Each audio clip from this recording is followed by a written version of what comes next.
Саламатсыздар ма оқушылар, бүгін біз математикалық сауаттылықтан бір есеп шығаратын боламыз, талдайтын боламыз. Ол мынандай. Кестеде баспадан шыққан материалдар саны көрсетілген. Ол бізде кітап, журнал, газет шыққан екен. Оны қаңтар, ақпан, наурыз айында шыққан екен. Кітап қаңтар айында белгісіз, ақпан айында да белгісіз. Журнал қаңтарда бар, бірақ ақпанда белгісіз. Газет қаңтарда бар, ақпанда бар, бірақ наурызда жоқ. Енді бізге сұрақ мынандай. Ақпан айындағы кітаптар тиражы,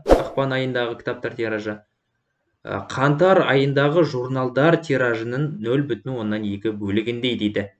Қарап отырсақ, бізде қаңтар айындағы журналдар қанша бізде? 3700 дейді. Енді ақпан айындағы кітаптар мыналар.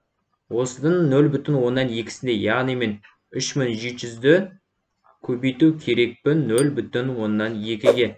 Сіздер де ертең ұбт тапсыру барысында компьютермен тапсырған кезде экрандарыңызда калькулятор деген зат шығады. 3700-ді көбейтсеңіздер 0,2-ге 740 деген санымыз шығады.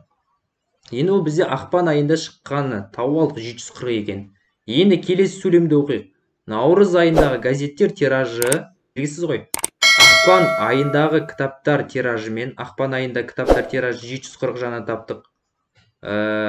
Тиражы мен қаңтар айында газеттер қаңтар айында 5200.